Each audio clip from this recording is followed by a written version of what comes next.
Listo. Muy buenas tardes. El día de hoy, nos acompaña nuevamente Ismael Carranza Ortiz. Voy a comentarles un poquitito respecto al currículum de Ismael. Él es consultor ambiental, él es profesor en cursos de historia natural para guías naturalistas, tiene más de 8 años de experiencia como regente de vida silvestre, es bachiller en biología tropical, él es graduado de la Universidad Nacional y también supervisor y regente de proyectos de conservación de manejo de vida silvestre ex situ. Él nos va a ofrecer hoy la charla sobre pautas y requisitos para el manejo de vida silvestre ex situ en Costa Rica, criaderos. Bienvenido, Ismael. Muy buenas tardes. Gracias. Buenas tardes. Saludos a todos. Es un placer estar acá. Muchas gracias por acompañarnos. Voy a compartir la presentación.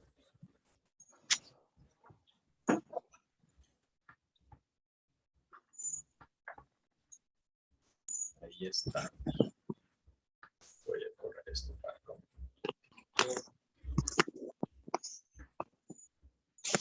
Bien, ¿todos lo ven? ¿Sí?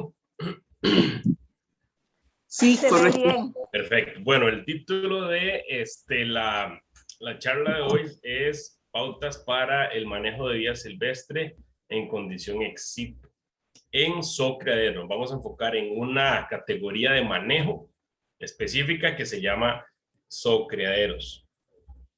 Bien, la vida silvestre ex situ, cuando decimos ex situ, quiere decir fuera de su sitio natural, fuera de su medio ambiente natural. Normalmente se habla de la cría en cautiverio, la cría de reproducción controlada, cuando un animal llega a un centro de rescate, cuando un animal se maneja dentro de una exhibición o de un zoológico.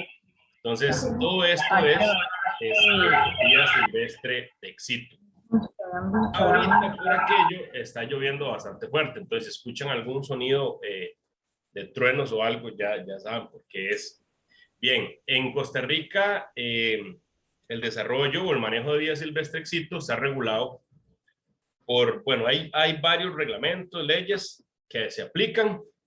Los principales son la Ley de Conservación de Vida Silvestre, que la más actual se creó en el 2012. La ley anterior sí era bastante desfasada y un poco viejita, necesitaba ser actualizada, y fue una ley que se hizo por iniciativa popular, se recogieron firmas y todo para que los diputados aprobaran esta nueva ley. Bien, el asunto con las leyes es que necesitan de un reglamento. El reglamento lo que dice es cómo vamos a hacer cumplir esta ley, cómo se va a aplicar la ley. Entonces, 5 años después, y ese fue un problemilla bastante grande que se tuvo, llega el reglamento que dice cómo se va a aplicar la ley. Entonces, durante esos 5 años de desfase, se utiliza la ley nueva, pero con el reglamento viejo, entonces muchas cosas no cuadraban. Luego en el 2017 llega la nueva ley que, el nuevo reglamento que pues trae cambios muy positivos, pero algo que ha generado bastante conflicto. Yo no sé si ustedes han estado pendientes de estos temas.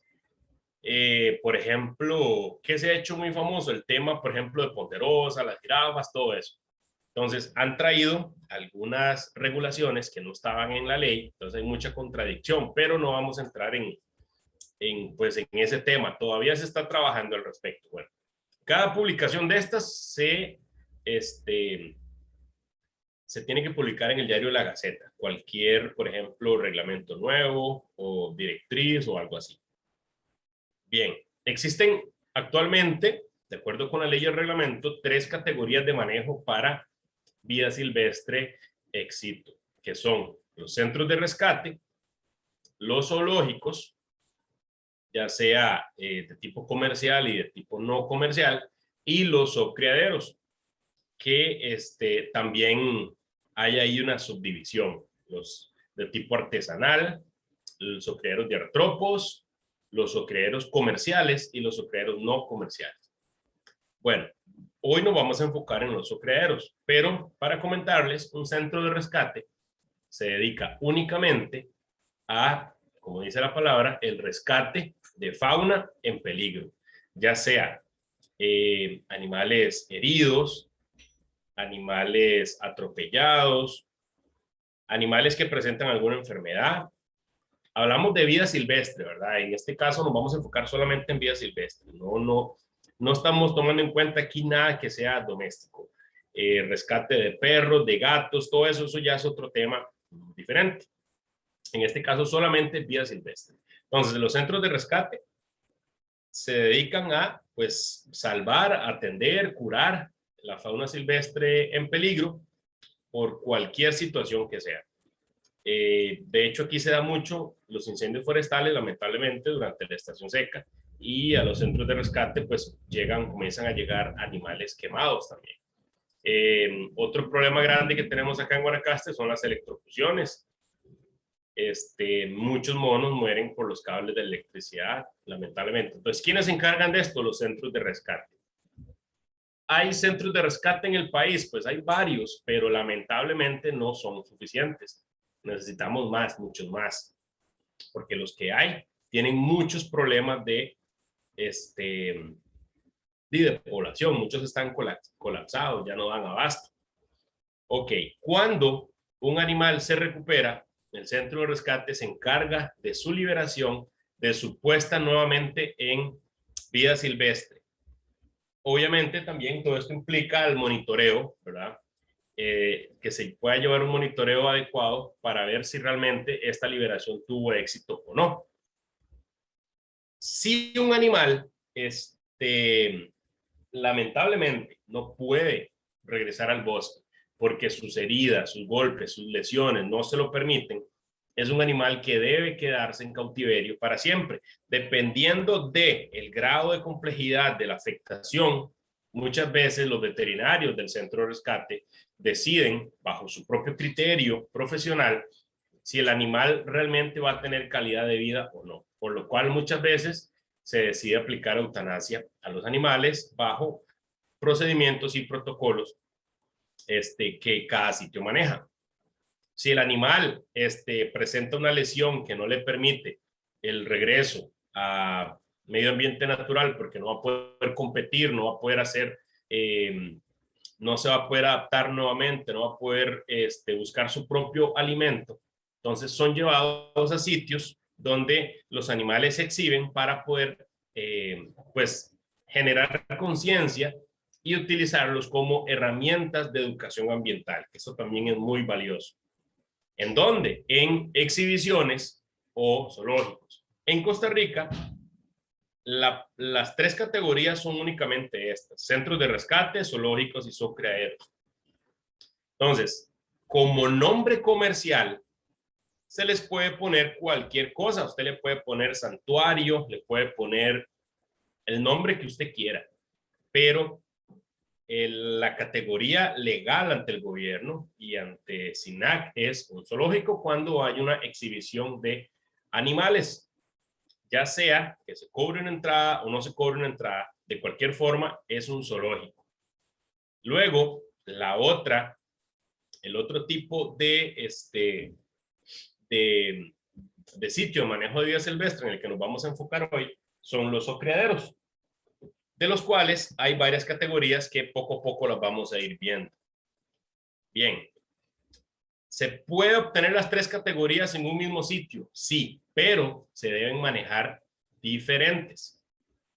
Por ejemplo, todos conocemos Zoave, que es muy famoso, ¿verdad? Es posiblemente el centro de rescate más grande del país.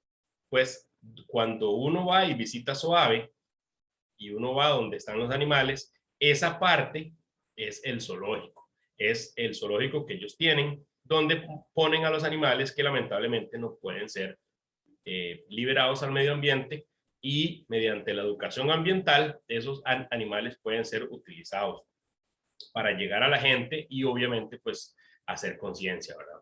y también que la gente pueda aprender acerca de la vida silvestre, pero se tiene que manejar todo por aparte. Tiene que tener sus requisitos por aparte, instalaciones por aparte, todo por aparte.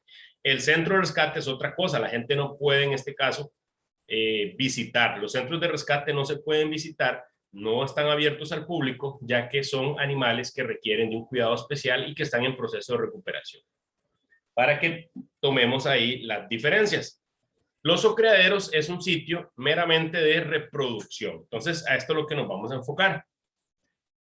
Se crearon en su momento con el fin de minimizar la cacería ilegal, porque el enfoque que se les dio hace muchos años al principio es de, bueno, la gente está cazando mucho los venados, está cazando mucho los tepezcuintes, los ainos, bueno, iguanas y otro montón de animales. Entonces, ¿por qué no permitimos que se puedan criar estos animales en cautiverio, que ya de por sí la gente en los patios de la casa criaba tepezcuintes, isaínos y venados, pues al margen de la ley, porque no existía una regulación? Entonces, esta regulación y la ley y el reglamento pues vinieron a, valga la redundancia, reglamentar, poner en regla esta situación para permitir que las familias puedan criar especies silvestres en cautiverio para minimizar esta presión que hay sobre las poblaciones silvestres.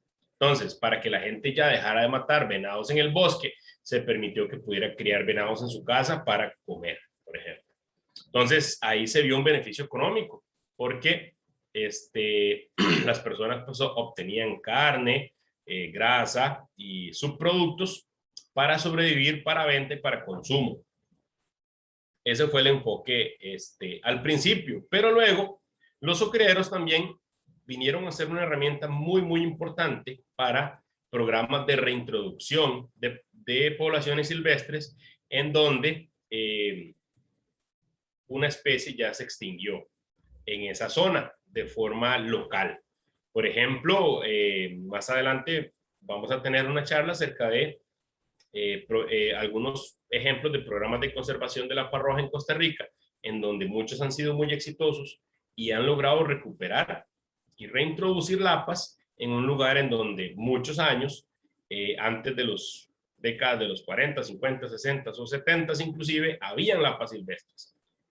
Pero por efectos del ser humano, se extinguieron de forma local. Entonces, los zoocreeros también sirven para reproducir especies de vida silvestre en peligro de extinción, para recuperar poblaciones, que tal vez sí hay una población silvestre, pero que está muy minimizada o está con mucha presión de cacería. Entonces, también se pueden liberar individuos viables criados en cautiverio para reforzar poblaciones silvestres. También los zoocreeros funcionan cuando son bien manejados como un banco de genes, que eso es muy importante. Vamos a hablar de los diferentes tipos de zoocreaderos que existen en el país. Y más adelante también vamos a tocar el tema de los requisitos que se deben cumplir si queremos tener un zoocreadero o comenzar a emprender con un zoocreadero propio. Bien, están los zoocreaderos sin fines comerciales. Como la palabra lo dice, no están autorizados para comercializar animales. Entonces, se utilizan para varios usos, pero principalmente es la reproducción de especies amenazadas. Por ejemplo, en la península de Osa existe un zoocreadero que reproduce dantas, que reproduce chanchos de montes, ainos y otras especies para liberarlas en las áreas cercanas al Parque Nacional Corcovado para que los felinos grandes puedan alimentarse de estas presas que muchas veces por la cacería ilegal las poblaciones están reducidas. Entonces, muchas veces estos gatitos silvestres grandes, los jaguares y los pumas, se ven forzados a ir a buscar comida fácil a los asentamientos humanos, y es cuando atacan ganado, caballos, todo eso. Entonces, como una solución al problema, existe un lugar en donde se reproducen este tipo de animales que son presas naturales de estos grandes felinos silvestres y ayudando así a reducir aumentar las poblaciones silvestres de estos animales presa. Entonces, esto es uno de los usos. También, como les comentaba, bueno, igual para el fortalecimiento de poblaciones silvestres, en este caso, no es que la anta esté extinta, no es que el chancho de monte esté extinto en esa zona, sino que se está reforzando la población.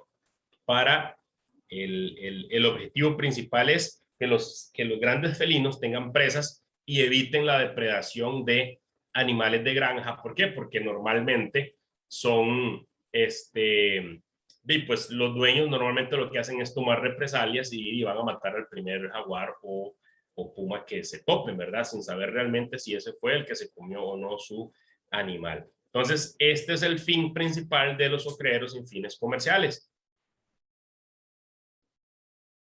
Aquí tenemos, por ejemplo, reproducción en cautiverio de lapas rojas para su posterior liberación. Bien, luego están los ocreaderos con fines comerciales. Entonces, estos están autorizados para la reproducción de especies silvestres de cualquier índole, cualquier sea la necesidad y la forma en que se van a comercializar. ¿Para qué? Para proveer, por ejemplo, a zoológicos, exhibiciones, para proveer también a otros ocreaderos, por ejemplo, que un criadero comercial le pueda vender una pareja, qué sé yo, de venados a un criadero que va a iniciar, una pareja de tepezcuintes, una pareja de saínos, por ejemplo. También para la exportación, por ejemplo, el ejemplo más común es los mariposarios, ¿verdad? Que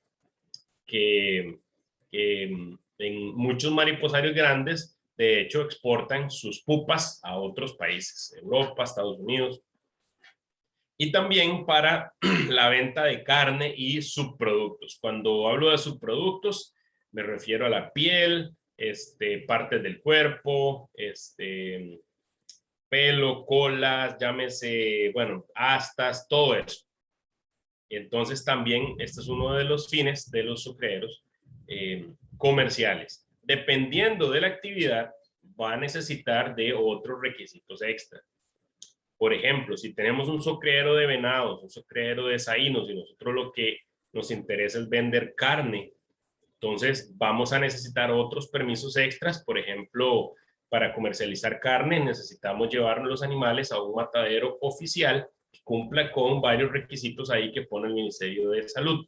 Entonces ya todo eso va aumentando los costos, ¿verdad? Todo eso se tiene que tomar en cuenta cuando se quiere comercializar, no con el animal vivo, sino con la carne en este caso. Un ejemplo típico, el tepezcuinte. El tepezcuinte es sumamente apetecido por algunas personas. No he tenido la oportunidad de probarlo, pero dicen que la carne es muy, muy, muy deliciosa.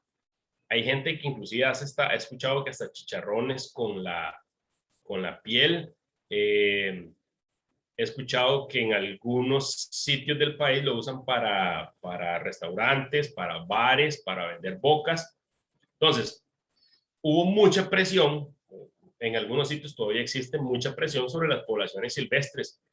Hay sitios, hay redes sociales dedicadas a la cacería en el país en donde se comercian, por ejemplo, estas especies o se venden, por ejemplo, los perros que se usan, perros que se entrenan específicamente para cazar tepezcuintes, y he escuchado que son perros que pueden costar hasta más de 1 millón de colones, hasta mucho más que eso, porque son específicamente entrenados para cazar y encontrar tepezcuintes. Entonces, hay gente que lo reproduce, vende la carne, porque realmente es una carne muy, muy deliciosa, lo que he escuchado, y es muy cara, de hecho.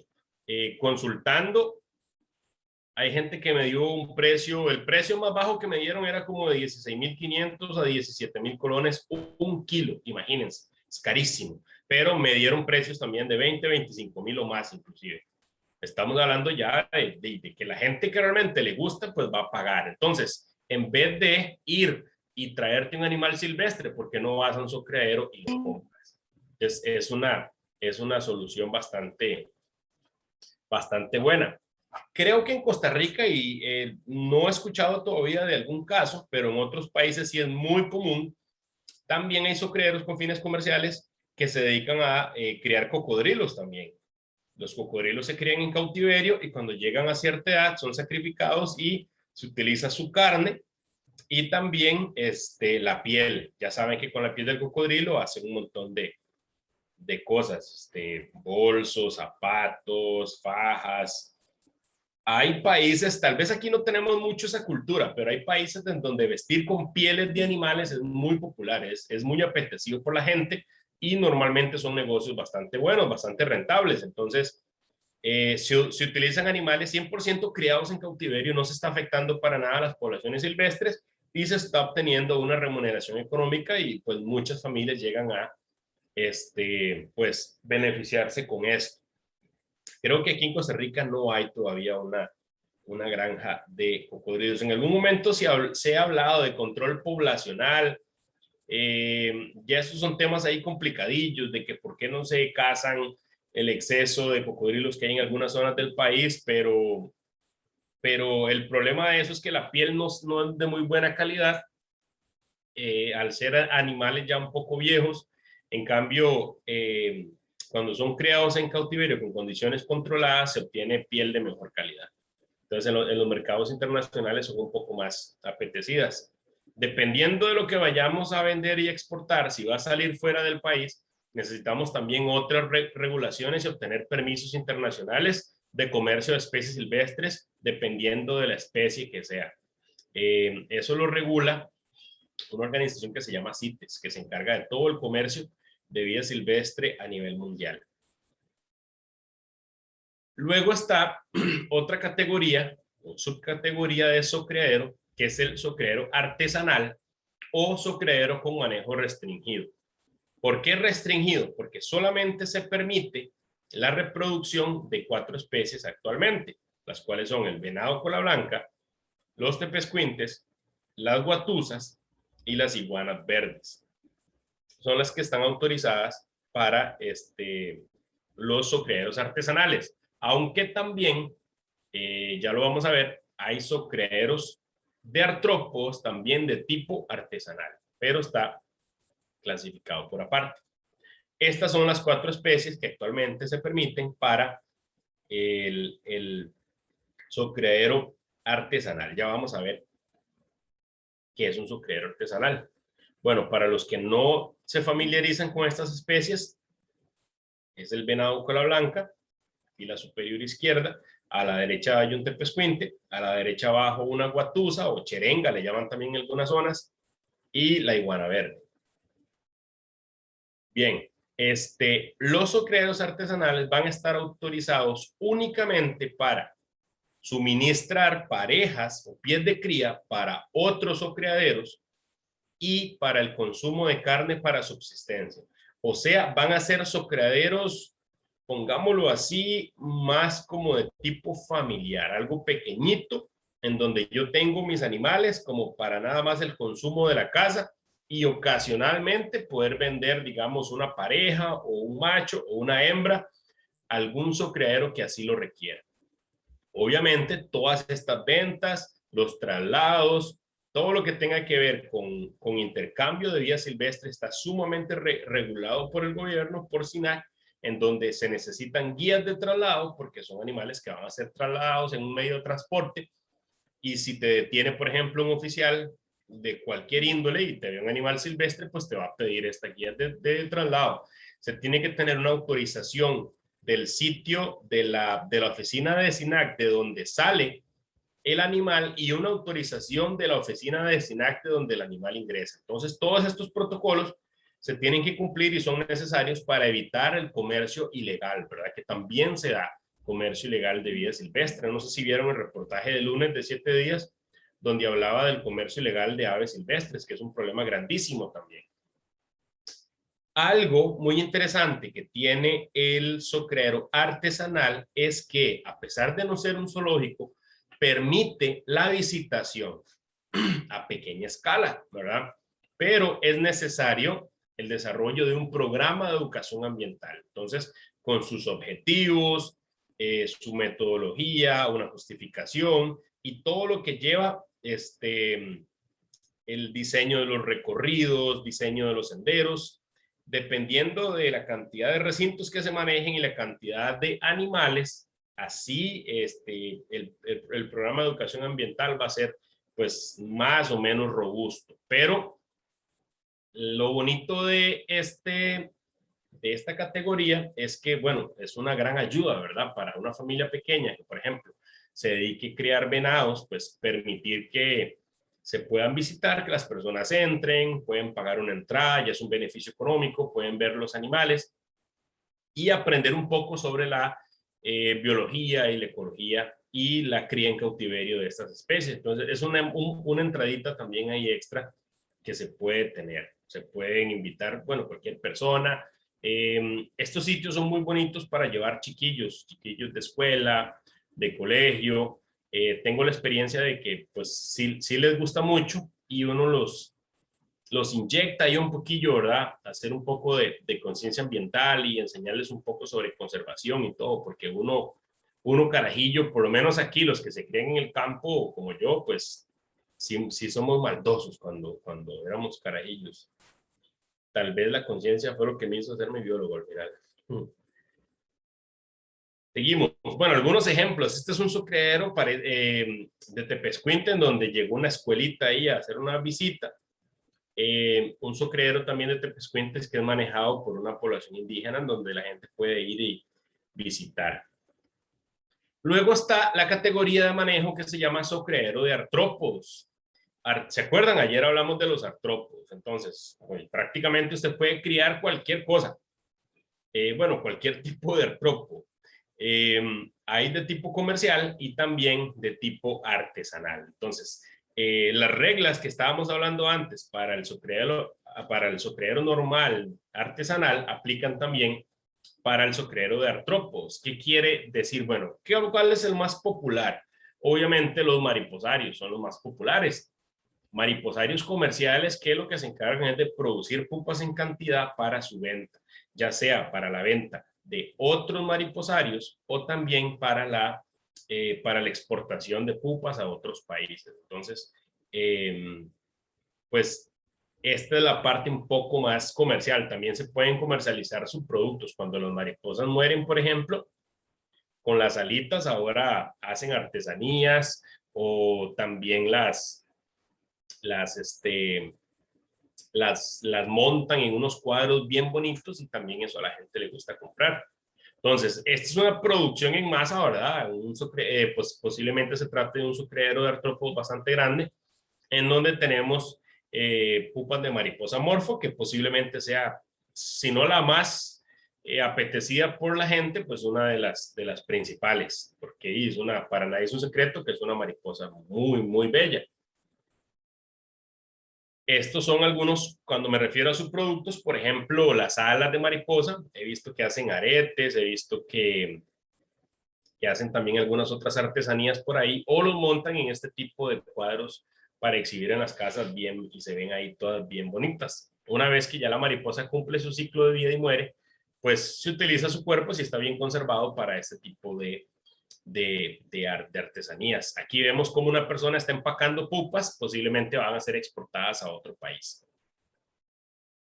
¿Por qué los sucrederos de artrópodos? Bueno, hablábamos también sobre la cría de algunos tipos de abejones o coleópteros. En este caso, son crías de tenebrios, larvas de tenebrios, que en algunos sitios son muy, muy apetecidos para el consumo. Vean ahí que se ve como un restaurante y ya ese plato está listo para ser consumido. Entonces, y es una opción también, es una opción nueva. Este tipo de sucredero de artrópodos, para mí, una opinión muy personal, es lo que a futuro, ¿verdad? Se viene como con más fuerza. Son, pues, alternativas de alimentación nueva y poco a poco la gente le va a ir perdiendo el miedo. Y pues, vamos, esto yo pienso que cada vez va a ser un poco más popular y va a ir ganando terreno. Entonces es una buena opción, un buen emprendimiento también, no solamente para consumo de nuestras mascotas, para consumo de inclusive la gente que tiene peces en la casa, les puede dar alimento vivo que va a ser mucho mejor que el alimento concentrado comercial. En el caso de un sucredero de artrópodos artesanal, por ejemplo, una familia pues tiene digamos que tiene una cría de mariposas, tiene su mariposario, entonces le va a permitir visitación. a pequeña escala. Entonces, una familia, por ejemplo, que tiene un emprendimiento, qué sé yo, una soda, un restaurante, pues anexo a esto, hace su mariposario y le pone categoría de socorrero de artrópodos artesanal o de manejo restringido. Se puede permitir que el visitante vaya, ingrese, vea las mariposas, aprenda sobre las mariposas, dependiendo del programa de educación ambiental y de las especies que vayan a manejarse, pues se lleven un recuerdito, en fin, ya eso le da como un plus, ¿verdad? A cualquier emprendimiento que se tengan. Entonces también, pues en los últimos años, la venta de pupas a nivel internacional ya no es el mismo negocio que solía ser, puesto que otros países también lo hacen. Costa Rica en su momento fue pionero en la cría de mariposas en cautiverio y venta de pupas, pero pues, o muchos otros países de Latinoamérica también lo hacen, entonces ya los mercados tienen mucha más oferta, los precios pues también han bajado, entonces hay más competencia, pero muchos de los mariposarios se han tornado un poco más hacia el turismo que se vio obviamente tan afectado y todavía sigue estando afectado durante todo este tiempo de pandemia, pero que ahí poco a poco se va recuperando. Entonces, muchas familias también tenían soquederos de mariposas para exhibir y es algo que yo veo que a la gente le ha gustado mucho. En la experiencia que yo tuve trabajando en turismo hace como unos 5 años, siempre que uno va con turistas a un mariposario les gusta un montón, porque la diversidad de mariposas que tenemos en Costa Rica y la facilidad, entre comillas, ¿verdad?, de criarlas en un ambiente controlado, pues permite tener una gran variedad de especies y es muy, muy atractivo para la gente. Bien, estos son los requisitos. Ahora sí vamos a entrar a la parte un poquillo más feillas, como más tediosa, porque sí, pues nada es fácil, ¿verdad? Todo tiene que tener requisitos. SINAC necesita tener control total y monitoreo de todos los sitios de manejo de vida silvestre en el país, entonces para lo cual se necesitan varios requisitos principales. Por ejemplo, una solicitud por escrito a la oficina de SINAC más cercana. Esto tiene que llevar un orden, tiene que llevar, por ejemplo, el nombre, la cédula del solicitante, la dirección, todo lo que son calidades, un correo electrónico para recibir notificaciones, una dirección, pues todo esto, una solicitud de lo que se piensa hacer. Lo más importante que todo sitio de manejo tiene es el plan de manejo. El plan de manejo es, bueno, es como una enciclopedia en donde está todo prácticamente. ¿Qué es lo que se va a hacer? ¿Cómo se maneja el sitio? La alimentación y ya, bueno, ya lo vamos a ver un poco más en detalle. Obviamente tener un regente, se presenta la copia del contrato, se tiene que tener un asesor veterinario, obviamente va a depender de las especies y la categoría, porque para los socrideros de artrópodos, en este caso, pues no es necesario. Ese requisito sí se obvia. El hecho de no vas a tener un veterinario que analice pues, las mariposas y los gusanillos, ¿verdad? Entonces, hay algunos requisitos que no son obligatorios dependiendo del tipo de socridero. Se tiene que tener también copia del contrato con el asesor veterinario y una bitácora que es otorgada por el Colegio de Veterinarios. También se debe tener el CVO, esto lo hace NASA. Ahí ya nos desviamos un toque y ya no todo lo hacemos con SINAC, sino que tenemos que ir a SENASA a solicitar el CVO, que es el Certificado Veterinario de Operación, que es muy, muy importante también y no se puede tener un sitio si no se tiene esto.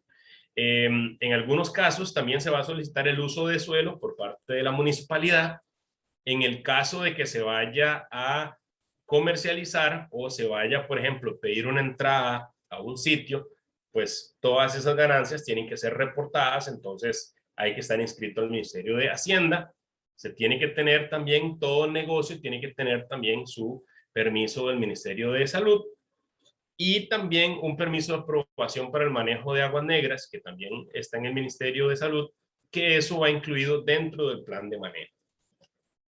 Esto es el plan de manejo, más o menos un ejemplo, ¿verdad? Este de la izquierda lo hice yo hace poco para el Parque Ambiental acá de Río Loro, en Cartago. Bien, esto es el formato que tienen que llevar el plan de manejo. Entonces, es un documento muy complejo. Necesita muchas cosas. En el reglamento está muy bien explicado cada requisito, cada parte que debe de tener, y lo tiene que construir, lo tiene que realizar el biólogo regente. Un plan de manejo, sí, dependiendo del tamaño del proyecto y la cantidad de animales y del tipo también de sitio de manejo, pues así es como el profesional lo va a cobrar. Entonces, una hoja de presentación, ¿verdad? Como cualquier otro documento oficial, tiene que tener su introducción, antecedentes, objetivos y una justificación técnica de la actividad. Se va a poner en el plan de manejo la localización del área, descripción de la zona del proyecto, la descripción biológica de todas las especies que se vayan a manejar, incluidas especies que no se van a tener en el momento, pero que sí a futuro se va a tener posibilidad de tener. ¿Por qué? Porque el plan de manejo tiene una vigencia de 5 años. Entonces, en esos 5 años, por ejemplo, usted dice, voy a hacer un sucreero de venado, pero resulta que si más adelante tenés la oportunidad de criar también saínos o tepezcuintes, entonces, y no lo metiste dentro del plan de manejo al principio, eso te puede generar problemillas. Entonces, lo mejor es meter la mayoría de animales que se pueda, porque uno nunca sabe qué puede pasar en 5 años que tiene vigencia dicho plan. Tiene que tener un programa de alimentación de los animales, programa de marcaje de los, mira, lo puse en inglés, de los animales también, en el caso de que se necesiten marcar los animales. En algunos casos no es necesario. Un programa de salud animal, que inclusive también aplica para sucreaderos de artrópodos, porque tanto las mariposas como los coleópteros y otros tipos de artrópodos e insectos, pues tienen que tener, pueden tener también sus enfermedades y parásitos. Para los sitios que van a recibir visitación, es obligatoria la presentación dentro del plan de manejo de un programa de educación ambiental. Tiene que tener también un programa de capacitación al personal. ¿Cada cuánto se va a capacitar al personal? Si cada 6 meses o una vez al año, si se van a dar cursos dentro del año, si van a haber reforzamientos ahí, de algún tema en específico, todo esto se tiene que poner ahí. Si se van a recibir voluntarios, tiene que haber un programa de voluntariado establecido, determinado quién lo va a manejar, el perfil del voluntario, todo esto. Importantísimo, programa para el desarrollo y mantenimiento de la infraestructura. Eso es vital, ¿verdad? Porque se tiene que tener en cuenta, por ejemplo, si en el lugar llueve mucho o es muy seco, el tipo de materiales, todo lo que se va a utilizar y cómo se va a cuidar la infraestructura. Si se van a realizar investigaciones dentro del sitio, porque también se pueden realizar investigaciones. De hecho, muchos de los datos que se pueden obtener dentro de un zoológico, por ejemplo, de animales en vida silvestre, han sido muy útiles para la conservación de estas mismas especies en vida silvestre. Y un plan de disposición de los animales muertos cuando se dé, en el caso de que suceda. Se tienen que tener expedientes para cada animal. Esto con el fin de saber específicamente cuándo nació un animal, qué edad tiene, pues datos, por ejemplo, del peso, por ejemplo, todo esto. Entonces, cada animal va a tener su propio expediente. Ahí sí es muy claro que va a haber una gran excepción en el caso de los artrópodos, ¿verdad? No vas a tener, pues, un expediente por cada mariposa. Ahí ya sí se obvia. Capacidad de carga del sitio. ¿Qué tantos animales vamos a ser capaces de manejar en el tamaño de los recintos o el tamaño del sucreadero que vamos a hacer? Plan de reproducción, por ejemplo, cuántas parejas se piensa tener, cuántas crías se piensa tener al año, todo esto. Un programa de comercialización también es importante. Se tiene que hacer un croquis de las instalaciones a escala, ¿verdad? Es importante. El diseño de los recintos y las jaulas. También es importante tener una sala de preparación de alimentos, y para los casos que aplique, por ejemplo, una pequeña clínica veterinaria. No vamos a tener, por ejemplo, una super clínica ni nada de eso. Todo va a ser acorde a la cantidad de especies y a la cantidad de animales que vayamos a tener, pero sí debe haber una instalación en donde se tengan medicamentos básicos para que el asesor veterinario pueda utilizar. Esto se obvia o en el caso de los criaderos de artrópodos. Se debe tener un área de cuarentena, un área de bioterio. ¿Qué es un bioterio? Bueno, donde se crían animales que van a ser utilizados para la alimentación de los animales de el criadero. En este caso, por ejemplo, cuando se da presa viva, si tenemos, por ejemplo, criaderos de, ¿qué se me ocurre? Criaderos, por ejemplo, de serpientes, un criadero que reproduzca serpientes. Entonces, necesito un bioterio donde yo voy a tener, donde voy a criar ratas, voy a criar ratones, voy a criar conejos para alimentar a estos animales que necesitan presa viva. Eso es un bioterio. Una área administrativa y un diseño, tratamiento de aguas negras cuando vayan a haber desechos de este tipo. Manejo de residuos. Esto es muy importante. Viabilidad de financiamiento del proyecto. Pues probarles a SINAC de que el proyecto realmente es viable y que nosotros tenemos la capacidad de financiarlo, porque al principio pues la inversión sí puede ser bastante alta. Se debe describir el personal, las personas que van a laborar y el detalle de la regencia. ¿Quién va a ser el regente? ¿Cuántas visitas va a hacer al mes? ¿Cuántas horas va a laborar? Todo eso. Reglamentos para los sitios que reciben visitación, una descripción de los recorridos. Muy importante, un plan de cierre, porque nunca sabemos qué es lo que va a pasar. Lamentablemente el nuevo reglamento, pues se trajo abajo muchos sitios de manejo que no pudieron cumplir con los nuevos requisitos. Entonces, gracias a que muchos de estos tenían un plan de cierre, ya se sabía exactamente qué se iba a hacer con los animales una vez que el sitio cerrara, por A o por B. Pero sí se tienen que tener en cuenta. Y un plan de evaluación anual del mismo plan de manejo. Entonces, de decir, ok, los objetivos se cumplieron, no se cumplieron, qué se debe mejorar, qué se debe corregir o qué se debe cambiar, qué se hizo bien, qué se hizo mal. Entonces, esto es necesario. Y creo que aquí terminamos. Entonces, básicamente, esos son los requisitos que se necesitan para el establecimiento de un sitio de manejo. De una vez invitarlos porque durante, las charlas que siguen, vamos a estar hablando ya específicamente sobre la cría en criaderos del venado, creo que el tepezcuintle también y un par de especies más. Entonces, por si les interesa, quedan cordialmente invitados. No sé si alguno tendrá alguna consultita, con muchísimo gusto. ¿Tienen alguna consulta para Ismael? Aprovechemos. Yo buenas noches, David. Bueno. Ajá, Alexander. Vale, amigo. Bueno, el que guste, el que se acomode primero. Ok, Alexander primero, ok. Yo tengo dos preguntas, una con respecto a la charla y tal vez una un poquito más personal. Digamos, ¿en qué diferencian los criaderos, digamos, un ejemplo, en requisitos a las chancheras, por decirte algo? Porque por el manejo de aguas negras, no sé si eso está regulado por algún permiso. Sí, por ejemplo, ya es otra institución completamente diferente la que lo supervisa. Por ejemplo, SINAC ya ahí sí no tiene nada que ver con una chanchera, un criadero de chanchos o cerdos, sino que ya tiene que ver SENASA. No sé si el Colegio de Veterinarios también está metido, pero sí se necesitan ya permisos ya especiales para eso. Obviamente, la producción, por ejemplo, no es lo mismo las heces que va a producir unos venados a las heces que va a producir los cerdos, y más si son criados de forma intensiva, ¿verdad? Entonces, sí, son requisitos, creo yo, muy, muy diferentes, porque ya es otra institución completamente a la que entra. Ahí SINAC sí no tiene nada que ver.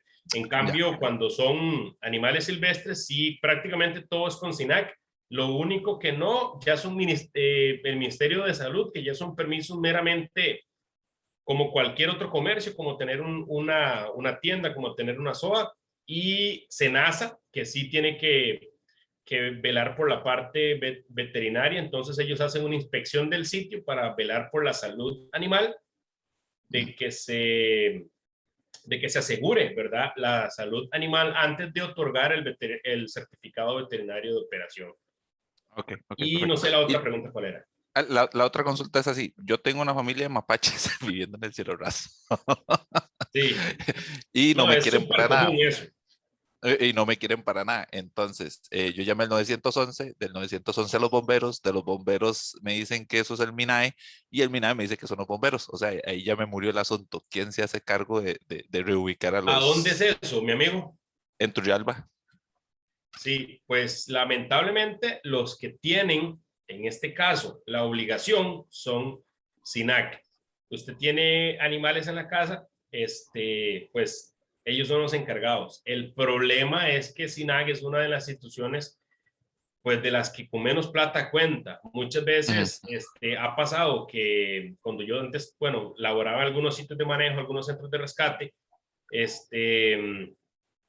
por ejemplo, los zoológicos no están autorizados para recibir animales heridos, pero sí hay una parte pequeñita ahí del reglamento en donde cuando hay una emergencia y es el sitio más cercano disponible, se puede llevar por un lapso no mayor a 48 horas. Entonces, después de eso, ese animal definitivamente tiene que ser trasladado a un centro de rescate donde ya hay veterinarios a tiempo completo y equipo pues más especializado, pero la labor corresponde a SINAC. El problema es que muchas oficinas lo que les dan son 50,000 colones, 60,000 colones al mes para gasolina. Entonces, después de muchos se quedan sin gasolina ya a los 15 o 22 días, porque ellos no solamente ven vida silvestre, ven cuestiones forestales, cuestiones de permisos, talas de árboles, todo eso. Entonces, muchas veces no están en capacidad de generar pues, soluciones a corto plazo. Entonces, muchas veces la gente misma se encarga de atrapar a los animales, se compran trampas en las tiendas estas especializadas y pues atrapan a los animales y los llevan al centro de rescate más próximo. Sí, sí. El problema, muchas güey, veces sí, uno mismo es el que tiene que hacerlo porque lamentablemente pues a veces no es porque quieren, sino porque no pueden también. Sí, cuando voy con el MINAE, yo le dije al MINAE y el MINAE me dijo, pero tenga cuidado, si usted los agarra, usted se puede meter en un problema con el SENASA, me dicen ahora a mí. Pues Entonces, sí, no, porque tampoco es que los puedes tener ahí en la casa, ¿verdad?